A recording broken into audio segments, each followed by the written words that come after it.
Hello दोस्तों, अब फिर से हमारे देश में बहुत बड़ी हिस्ट्री रिपीट होने वाली है। आइए इसके विषय में जानने का प्रयास करते हैं। 24 जनवरी को एक रिपोर्ट आता है और वो रिपोर्ट विश्व की दूसरी नंबर की सबसे तेजी से growing company Adani group of industry को हिला कर रख देता है। और इस धमाकेदार रिपोर्ट को रिलीज करता है हिंडनबर्ग रिसर्च, जहां पर हिंडनबर्ग रिसर्च ये क्लेम करता है, क्लेम यानी जब कोई बिना प्रूफ या एविडेंस का आरोप लगाता है तो उसे क्लेम बुलाया जाता है। तो हिंडनबर्ग रिसर्च ये क्लेम करता है कि अडानी ग्रुप ने स्टॉक मैनिपुलेशन किया है और साथ ही अकाउंटिंग फ्रॉड भी किया है, वो भी 10 से 20 सालों से करते आ रहे हैं।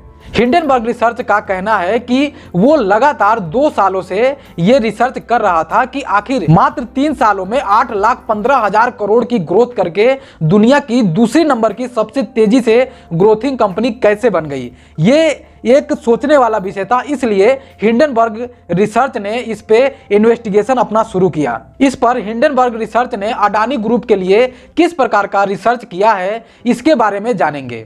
लेकिन उससे पहले हम ये जान लेते हैं कि आखिर ये हिंडनबर्ग रिसर्च क्या है और जो भी ये बोलता है उसे इन्वेस्टिगेशन की दुनिया में सीरियसली क्यों लिया जाता है, और जब भी इसका रिपोर्ट आता है तो ऐसी कंपनियों के स्टॉक में गिरावट क्यों आ जाती है। तो दरअसल हिंडनबर्ग रिसर्च एक इन्वेस्टमेंट रिसर्च फर्म है जो फोकस करता है एक्टिविस्ट शॉर्ट सेलिंग पर। तो अब आप सोचेंगे कि एक्टिविस्ट शॉर्ट सेलिंग क्या होता है।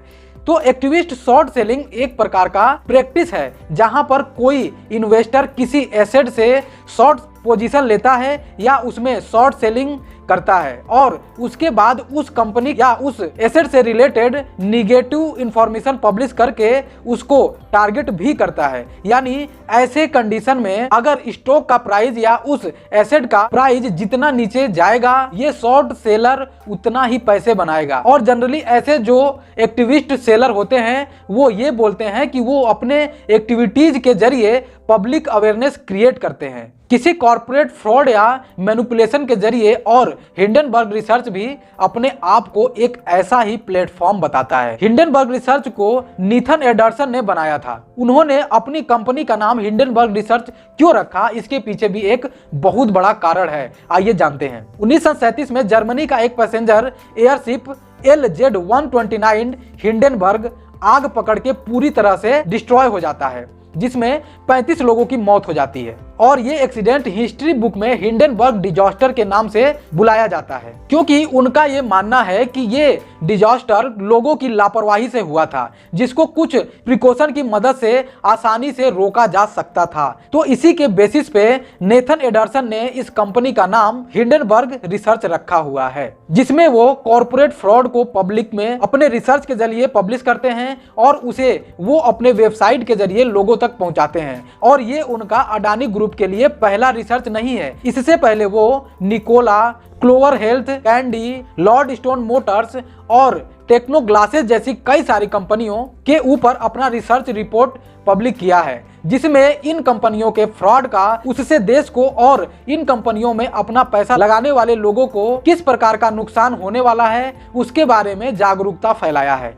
उसी प्रकार से हिंडनबर्ग रिसर्च ने अडानी ग्रुप को बताया कि विदेशों में सैकड़ों फर्जी कंपनियां बनाई हुई है जिन्हें उनके भाई और बाकी रिश्तेदारों द्वारा चलाया जा रहा है। हिंडनबर्ग रिसर्च बताता है कि इन विदेशी कंपनियों का पैसा भारत स्थित अडानी ग्रुप के शेयरों में लगाया जाता है, जिससे उनके शेयरों की कीमतों में उछाल आता है। दुख की बात तो यह है कि इन शेयरों की कीमत मार्केट रेट के मुकाबले कुछ भी नहीं है। धीरे धीरे जब ये शेयर अपनी असली कीमत की ओर लौटेंगे तो इनमें 85% तक का नुकसान हो सकता है। इन शेयरों को गिरवी रखकर अडानी ने बैंकों से भी कर्ज लिया है। जिस दिन इन शेयरों की कीमतें गिरेंगी तो बैंकों के कर्ज डूबने के कगार पर आ जाएंगे, जिससे भारत की अर्थव्यवस्था और शेयरों का बहुत बड़े स्तर पर गिरावट तय है। हिंडनबर्ग रिसर्च ने यह बताया कि हमने ये क्लेम ऐसे ही नहीं लगाए। 2 सालों तक रिसर्च किया, अडानी ग्रुप के ही कई मेंबर से पूछताछ करके कई दस्तावेजों को टटोलने के बाद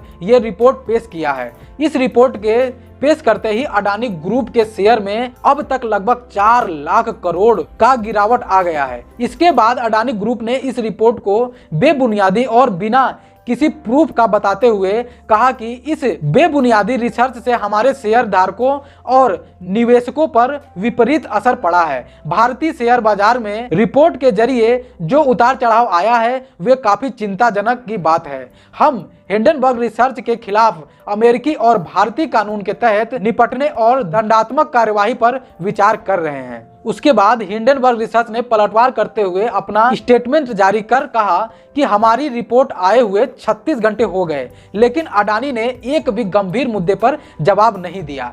हमने इस रिपोर्ट में 88 सवाल पूछे और कहा कि इसे साबित करें, हम आपको निर्दोष और सही साबित करने का मौका देते हैं, लेकिन अडानी ने एक भी सवाल का सही जवाब नहीं दिया। उसके बावजूद अडानी ने हमारी 106 पेजेस की 32,000 शब्दों वाली 2 साल की रिसर्च के बाद पेश किए गए रिपोर्ट को बिना रिसर्च वाला बताया। साथ ही जैसा हमें उम्मीद था, अडानी ने धमकी का रास्ता चुना। तो हम साफ करते हैं कि हम उनका स्वागत करते हैं। हम अपनी रिपोर्ट पर कायम हैं। अगर अडानी सीरियस हैं तो उन्हें अमेरिका में हमारे खिलाफ केस दायर करना चाहिए। हिंडनबर्ग रिसर्च के मुताबिक अडानी ग्रुप ने मनी लॉन्ड्रिंग के साथ साथ बहुत से ऐसे फ्रॉड किए हैं जिससे ये दुनिया का सबसे बड़ा फ्रॉड साबित होने वाला है। हिंडनबर्ग रिसर्च का कहना है कि अगस्त 2022 में आई क्रेडिट स्विस के रिपोर्ट के मुताबिक कहा था कि अडानी कर्ज के भंवर में फंस सकते हैं, जिससे पूरे भारत की अर्थव्यवस्था बैठ सकती है। हिंडनबर्ग रिसर्च की रिपोर्ट ने यह भी कहा है कि अडानी ग्रुप में टॉप रैंक के 22 लोगों में से अडानी के परिवार के ही 8 लोग हैं और सारा खेल इन्हीं लोगों द्वारा खेला जाता है। अडानी ग्रुप पर पहले से ही 4 सरकारी जांच लगे हुए हैं, जिसमें मनी लॉन्ड्रिंग, टैक्स चोरी और फ्रॉड के केसेस लगे हैं। बाकी बहुत सी ऐसी बातें लिखी हैं हिंडनबर्ग रिसर्च में जिसमें यह साफ तौर पर नजर आ रहा है कि अब अपना देश एक बड़े इकोनॉमिक क्राइसिस में फंसने वाला है और लोगों द्वारा लगाए गए अडानी ग्रुप के शेयर में पैसे डूबने वाले हैं। और साथ ही LIC, SBI जैसी बैंकें और भी सरकारी बैंकें और साथ ही साथ बहुत सी कंपनियां अडानी ग्रुप में अपना पैसा इन्वेस्ट की हुई हैं, इनको लोन दी हुई हैं, वो सारे पैसे डूबने वाले हैं। अगर SBI और LIC के पैसे डूबते हैं तो आम जनता पर बहुत बुरा असर पड़ेगा। बहुत बड़ा इकोनॉमिक क्राइसिस हमारे देश में होने वाला है, लेकिन अभी तक सरकार द्वारा इस पर कोई एक्शन नहीं लिया गया है। मेन स्ट्रीम मीडिया द्वारा अभी तक इसको चर्चा में भी नहीं लाया गया है। कहीं अडानी ने सारे मेन स्ट्रीम मीडिया को खरीद तो नहीं लिया है, जैसे NDTV को उन्होंने खरीदा और रवीश कुमार को बाहर करवा दिया। इसी प्रकार से अगर रवीश कुमार NDTV में होते तो आज वो इस पर अपना क्या विचार रखते, ये सोचने वाला विषय है। और साथ ही अब सवाल ये उठता है कि जब पहले से ही अडानी ग्रुप पर 4 जांचें लगी हुई थी, उसके बावजूद भी इन्हें लोन क्यों दिया गया, इनके कंपनियों में पैसे क्यों इन्वेस्ट किए गए, सरकार ने क्यों इस पर रोक नहीं लगाई। और साथ ही देखना यह भी होगा कि अडानी ग्रुप का फ्रॉड हर्षद मेहता की फ्रॉड की तरह ही तो साबित नहीं होता है, कहीं उससे बड़ा भी साबित तो नहीं हो सकता है। आपकी इस पर क्या राय है, कमेंट सेक्शन में अपनी राय साझा करें और इसी प्रकार का वीडियो देखने के लिए हमारे चैनल द BOP न्यूज को सब्सक्राइब करें और बेल आइकन को दबाना ना भूलें। जय हिंद, नमस्कार।